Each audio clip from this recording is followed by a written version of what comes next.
네, 우리 함께 하나님의 말씀 마태복음 8장 14절부터 17절에 있는 말씀을 함께 보도록 하겠습니다. 마태복음 8장 14절부터 17절에 있는 말씀입니다.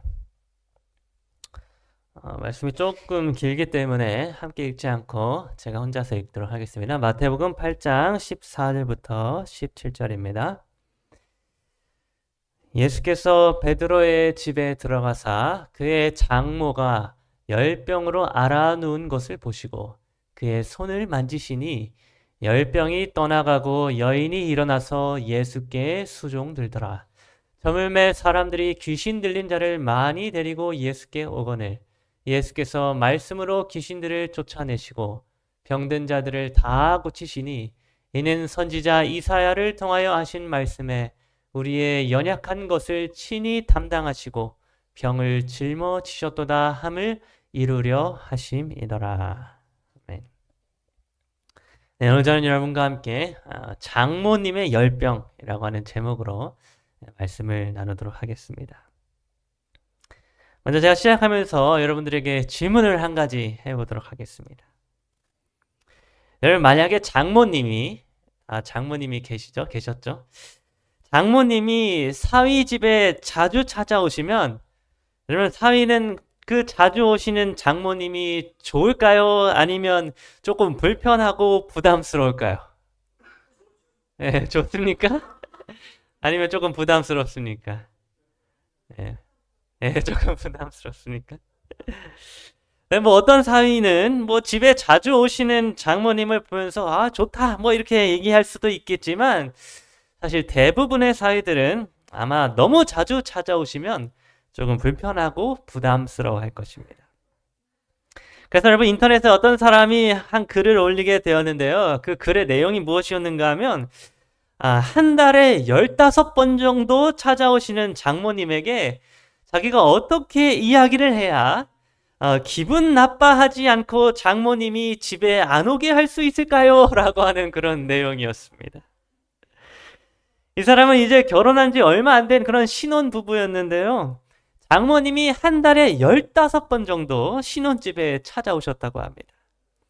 뭐 한 달이 한 30일 정도인데 15번 찾아왔다고 하면 뭐 거의 이틀에 한 번꼴로 장모님이 집에 계속 찾아오신 것입니다. 그래서 이 사위가 너무 자주 찾아오시는 장모님이 좀 불편하고 부담스러워서 이거를 어떻게 장모님께 이야기를 해야 장모님이 상처받지 않고 집에 잘 안 찾아올 수 있을까 뭐 이런 고민을 하게 되었던 것입니다. 여러분, 이처럼 장모님이 사위 집에 뭐 가끔씩 찾아오는 것은 괜찮지만 너무 많이 찾아오거나 아니면 뭐 거의 같이 살다시피 한다면 사위는 굉장히 불편해하거나 부담을 느낄 수 있을 것입니다. 물론 여러분, 저 같은 경우에는 장모님이 저희 집에 아무리 자주 찾아오셔도 전혀 부담스럽지 않습니다. 저는 장모님이 저의 집에 자주 찾아오셔도 저는 뭐 좋다고 이렇게 생각을 하는 사람인데요. 저희 장모님이 가끔씩 이 제 설교 영상을 유튜브에서 찾아보시기 때문에 제가 이런 말을 하는 것이 결코 아니라고 하는 사실을 여러분들이 알아주셨으면 좋겠습니다. 또 제 아내가 지금 저기에서 저를 이렇게 째려보고 있기 때문에 제가 이런 말을 하는 것이 결코 아니라고 하는 사실도 알아주셨으면 좋겠습니다. 저는 정말로 장모님이 저희 집에 자주 찾아오셔도 저는 조금도 불편하지 않습니다. 여튼 여러분, 일반적으로 저를 제외한 일반적인 사위들은 장모님이 집에 너무 자주 찾아오면 좀 불편함을 느끼게 됩니다. 그런데 여러분, 장모님이 사위 집에 찾아오는 것을 불편하게 느꼈던 것은 그저 오늘날의 이야기만은 아니었습니다. 여러분, 심지어 성경 시대에도 장모님이 사위 집에 찾아오는 것을 사위가 불편하게 느끼는 일이 있었는데요. 오늘 우리가 읽게 된 본문의 말씀은 바로 이렇게 장모님이 사위 집에 불편하게 찾아온 이야기에 대하여 기록해주고 있었습니다. 여러분, 마태복음 8장 14절을 보게 되면 이런 말씀이 기록되어져 있습니다. 예수께서 베드로의 집에 들어가사 그의 장모가 열병으로 알아누운 것을 보시고. 여러분, 여기서 우리는 베드로의 집으로 예수님이 들어가신 그런 이야기를 우리가 볼 수 있는데요. 중요한 것은 무엇인가 하면 분명 예수님은 베드로의 집으로 들어가셨는데 그 베드로의 집 안에 누가 있었다라고 하는 것인가 하면 바로 베드로의 장모님이 계셨다고 하는 것입니다. 여러분, 베드로는 이때 이미 결혼을 한 상태에 있었는데요. 베드로는 결혼을 해가지고 자신의 아내와 또 자신의 형제였던 안드레와 함께 한 집에서 이렇게 살고 있었습니다. 그런데 여러분, 우리는 여기 마태복음 8장 14절의 기록을 통하여 뭘 알 수 있는가 하면 베드로의 집에 베드로와 아내가 있어야 되는데 지금 누가 와 계셨다고 하는가 하면 장모님이 와 계셨다고 하는 사실을 알 수 있습니다. 여러분, 도대체 왜 베드로의 장모님은 이 베드로의 집에 와 계셨던 것일까요? 장모님은 장모님 자기 집에 계셔야 되는데 왜 장모님이 베드로의 집에 와 계셨던 것일까요? 또 왜 장모님은 베드로의 집에 오셔서 열병이 나서 알아 누워 계셨던 것일까요? 여러분, 이 베드로의 장모가 앓고 있었던 이 열병은 헬라어로 피레소라고 하는데요. 이 말은 불타다 혹은 열병을 앓다라고 하는 그런 뜻을 가지고 있습니다. 그래서 여러분, 어떤 사람들은 이 베드로의 장모가 앓고 있었던 열병이 그냥 머리에서 나는 열병이 아니라 마음속에 열불이 나서 혹은 화병이 나서 알아 누웠던 것이다, 이렇게 해석을 하는 사람들도 있습니다. 즉, 베드로의 장모님은 현재 화가 나 있고 열불이 나서 머리에 열병이 나 알아 누워 있는 상태였다고 하는 것입니다. 여러분, 우리 이때의 베드로의 장모님이 왜 화가 나 있었는지, 왜 불에 타듯이 그의 마음이 열불이 나 있었는지 우리는 어느 정도 추측을 해볼 수가 있습니다. 여러분, 베드로는 장모님의 딸과 결혼을 한 상태였습니다. 그런데 자신의 딸이 베드로와 결혼을 해서 집안에서 한 가정을 이뤄서 잘 살아가야 하는데 지금 사위라고 하는 베드로가 뭔 짓을 하고 돌아다녔는가 하면 이상한 예수님이라고 하는 분을 따라다니면서 지금 자기 가정은 나몰라라 내팽개치고 있었던 것입니다. 여러분, 심지어 베드로는 자신의 직업이었던, 자기가 돈벌이였던 어부일도, 물고기를 잡는 어부일도 다 관두고 지금 예수님을 따라가게 되었습니다. 여러분, 이런 베드로를 볼 때에 장모님 입장에서 이 일이 얼마나 황당한 일이겠습니까? 자기 사위가 자신의 딸을 잘 챙겨줘도 모자랄 판에 지금 사위가 자기가 잘 다니고 있던 직장도 내팽개쳐버리고 알지도 못하는 이상한 사람을 만나서 그 사람만 쫓아다니고 있는 것입니다. 그래서 여러분, 그렇게 자신의 딸은 집안에 박아두고 밖으로만 쏴다니고 있는 이 사위 베드로를 보다가 참다 못한 장모님은 베드로의 집에 직접 찾아가기로 하셨습니다. 그리고 이 장모님은 베드로의 집에서 자기 딸을 직접 챙기면서 가끔씩 집으로 돌아오는 베드로에게 눈빛으로 째려보면서 눈치를 주게 되었던 것입니다. 여러분, 이로 인하여 베드로는 자기 집에 들어올 때마다 장모님이 계셔서 그 장모님을 보면서 항상 불편한 마음이 들었을 것입니다. 자기 집안에 장모님이 찾아와서 자기에게 핀잔을 주고 눈치를 주고 있는 이 장모님을 보면서 항상 이걸 어떻게 해야 하나? 어떻게 하면 장모님을 집으로 돌아가게 할 수 있을까? 이런 고민을 하게 되었을 것입니다. 그런데 여러분, 이런 상황 속에서 마침내 터질 것이 터지게 되었습니다. 장모님이 철들지 못한 것처럼 보이는 이 사위 베드로를 보다가 참다 못해서 속에서 열불이 나서 열병이 나게 되었던 것입니다. 여러분, 장모님은 이 사위 베드로가 도저히 이해가 되질 않았습니다. 자기 아내를 버리고 자기 가정을 버리고 자기 직업도 버리고 예수님이라고 하는 분을 따라서 나서게 된 이 베드로가 도무지 장모님은 이해가 되지 않았으며 어떻게 해서든지 이 베드로를 예수님으로부터 떼어내서 다시 정상적인 가정 생활을 할 수 있도록 하는 것이 이 베드로의 장모님의 목표였던 것입니다. 그래서 이런 스트레스가 너무 많이 겹쳐져서 속에서 화병이 나게 된 장모님은 열병이 나게 되어 죽어가게 되었습니다. 여러분, 여기 같은 내용을 기록해 주고 있는 누가복음 4장 38절에서 의사였던 누가는 이 베드로의 장모님이 앓고 있었던 열병을 가지고 뭐라고 표현하고 있는가 하면 중한 열병이었다, 혹은 심한 열병이었다라고 그렇게 기록을 해주고 있었습니다. 여러분, 의사가 아주 중한 열병을 앓고 있었다라고 표현할 정도로 당시에 이 베드로의 장모님은 아주 심각한 열병, 그래서 목숨이 위협을 받을 정도의 열병을 앓고 있었다라고 하는 사실을 우리는 알 수 있는 것입니다. 그런데 여러분, 그렇게 열병에 걸려가지고 화병에 걸려서 죽어가고 있었던 이 베드로의 장모에게 누가 찾아오시게 되었는가 하면 바로 예수님이 찾아오시게 되었습니다. 여러분, 어쩌면 베드로의 장모님은 예수님을 미워하고 증오하고 있었을지도 모르겠습니다. 자기의 사위를 딸에게서 빼앗아간 사람, 자기의 사위의 직업도 잃게 만든 사람, 그래서 평화로웠던 한 가정을 한순간에 망쳐버린 그런 사람으로 장모는 예수님을 생각하고 있었을 것입니다. 그런데 그렇게 증오하였던 예수님께서 베드로의 장모님을 찾아오셨습니다.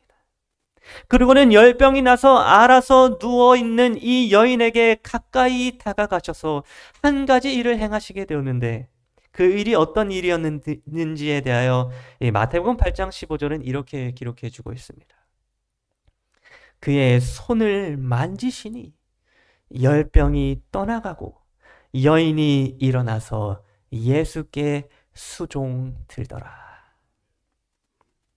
여러분, 예수님은 열병이 나 있어서 죽어가고 있는 베드로의 장모님에게 다가가서는 그녀의 손을 만져주셨습니다.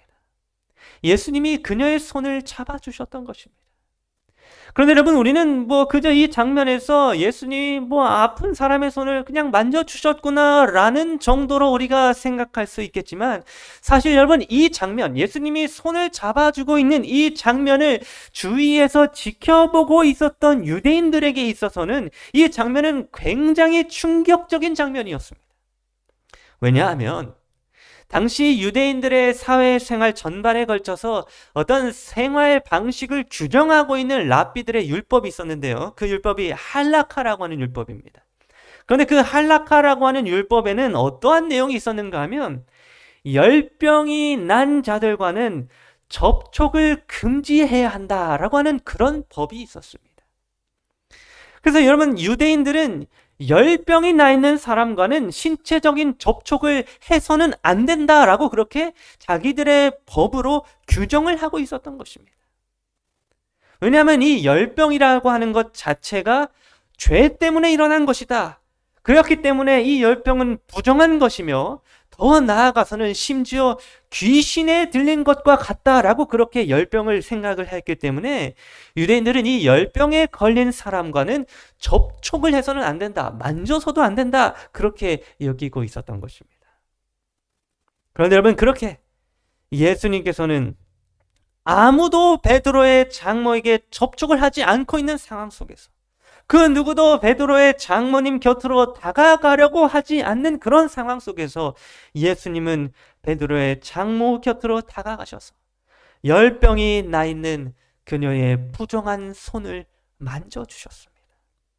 그리고 그렇게 예수님께서 친히 베드로의 장모님의 손을 만져주시게 되었을 때에 어떤 일이 일어나게 되었는가 하면 바로 그녀를 괴롭히고 있었던 열병과 화병이 한순간에 떠나가게 되었고, 그 이후에 자리에서 일어나게 된 베드로의 장모는 예수께 수종들게 되었다라고 성경은 기록해 주고 있었습니다.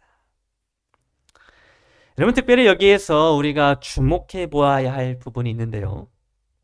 그것은 바로 베드로의 장모라고 표현되어졌던 사람이 열병이 낫게 된 이후에는 베드로의 장모가 아니라 여인으로 표현되어졌다고 하는 이 부분입니다. 여러분, 처음에 베드로의 장모님은 그냥 베드로의 장모라고 이렇게 표현이 되어졌었습니다. 그런데 여러분, 예수님께서 베드로의 장모의 손을 만져주심으로 그 열병을 낫게 해주셨을 때에 베드로의 장모는 그 다음에 어떻게 표현이 바뀌어졌는가 하면 여인이라고 이렇게 표현이 바뀌어지게 되었습니다. 여러분, 갑자기 왜 베드로의 장모에서 여인으로 이 여인에 대한 표현이 바뀌어지게 되었을까요? 여러분, 베드로의 장모가 그의 병이 낫게 되고 예수님께 수종들게 되면서 여인으로 그녀의 표현이 바뀌어지게 된 것은 그녀가 바로 성경에서 여자가 상징해 주고 있는 교회가 되었음을 나타내 주고 있는 것이었습니다. 여러분, 성경에서, 성경 전체에서 여자는 교회를 상징해 주고 있는데요. 이 베드로의 장모에 대한 기록을 기록해 주고 있는 성경 기자는 예수 그리스도를 만나서 열병을 치료받게 된 이 베드로의 장모님에 대한 이야기가 교회를 상징적으로 나타내 주고 있다는 사실을 우리들에게 가르쳐 주고 있었던 것입니다. 여러분, 오늘 우리는 사실 모두 베드로의 장모처럼 열병에 걸린 자들이었습니다. 특별히 우리는 죄로 인하여 죽을 수밖에 없는 열병에 걸려있는 자들이었습니다. 우리는 본래 예수님을 미워하는 자들이었으며 하나님의 사업을 행하는 자들을 도무지 이해하지 못하는 그런 불신자들이었습니다. 여러분, 저는 예수 그리스도를 개인의 구주로 영접하기 이전에, 제가 예수님을 믿기 이전에 저는 우리 교회를, 우리 재림교회를 굉장히 미워하였습니다. 저는 모태신앙으로 태어났음에도 불구하고 또 목회자의 자녀로 태어났음에도 불구하고 제가 믿음이 없던 시절에 저는 이 교회를 굉장히 싫어하고 미워하였습니다. 마치 베드로의 장모님이 예수님을 따라 나섰던 베드로를 탐탁치 않아 하고 베드로를 뺏어갔던 이 예수님을 미워하였던 것처럼 사실 저도 예수님을 믿기 전에는 교회를 미워하였고 또 교회에 다니는 사람들을 이해하지 못하였던 것입니다. 그래서 여러분, 하나님을 믿기 이전에 불신자였던 저의 상태는 어떤 상태였는가 하면 죽어있는 자의 상태와 같았습니다.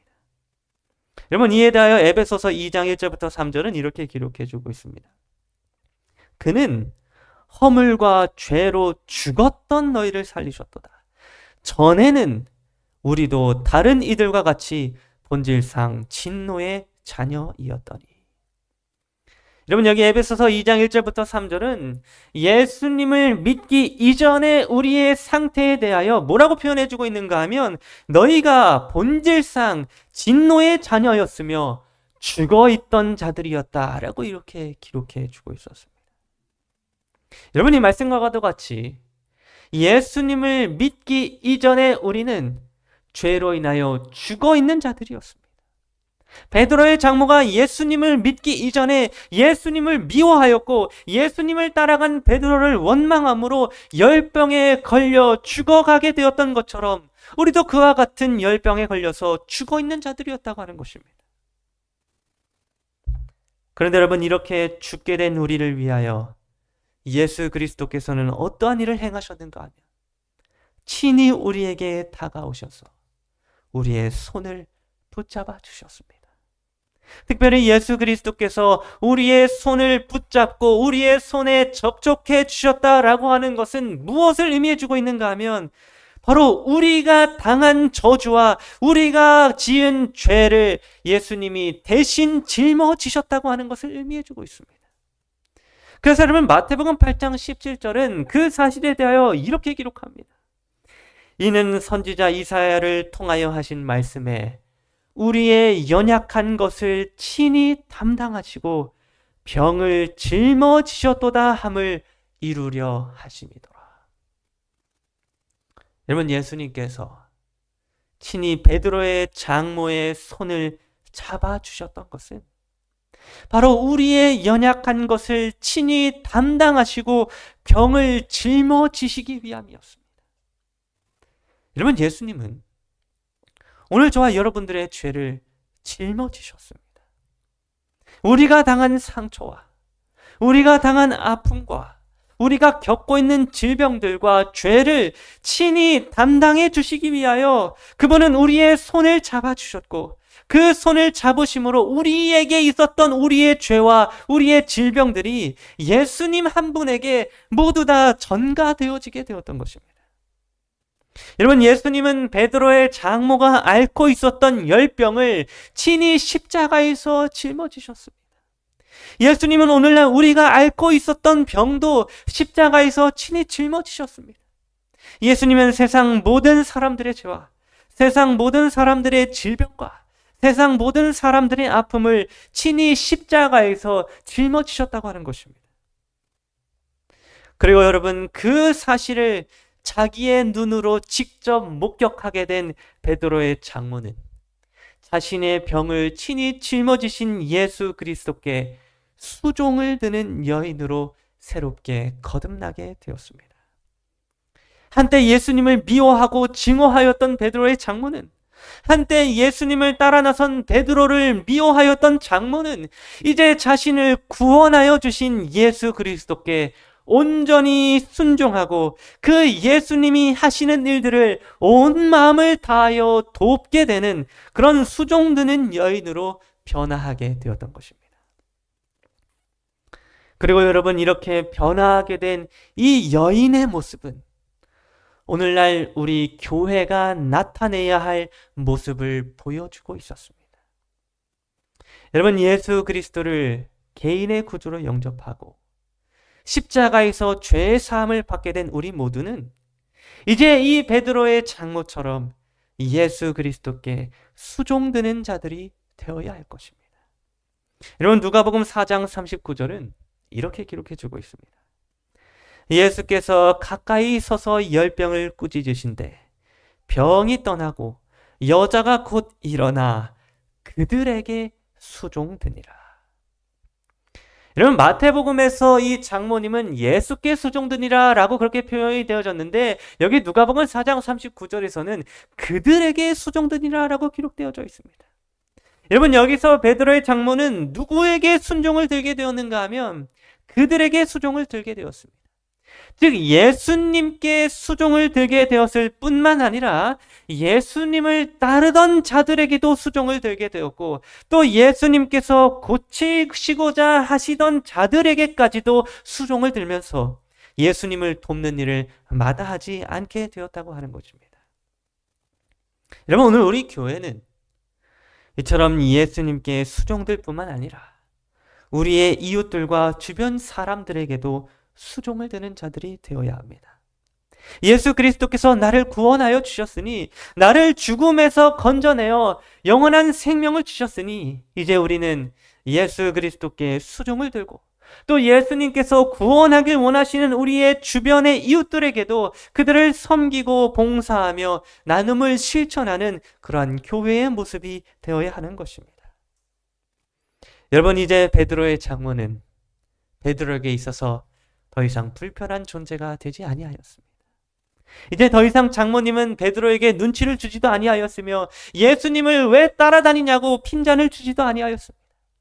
이제 장모님은 예수님을 따르는 베드로에게 모든 도움을 주기를 아끼지 않게 되었으며 언제든지 집으로 찾아오는 베드로와 예수님을 극진히 환영하는 그러한 여인으로 변화하게 되었던 것입니다. 여러분, 오늘 우리 교회도 예수님께 불편한 존재가 되지 않게 되기를 간절히 바랍니다. 예수님의 사업을 방해하는 자가 되는 것이 아니라 예수님의 사업에 동참하여 이 여인처럼 함께 하나님의 나라를 전하는 자들이 되기를 간절히 바랍니다. 여러분, 이제 이 전도회가 얼마 남지 않았는데요. 이번 전도회는 전 교인이 합심하여 사랑을 실천하는 그러한 전도회입니다.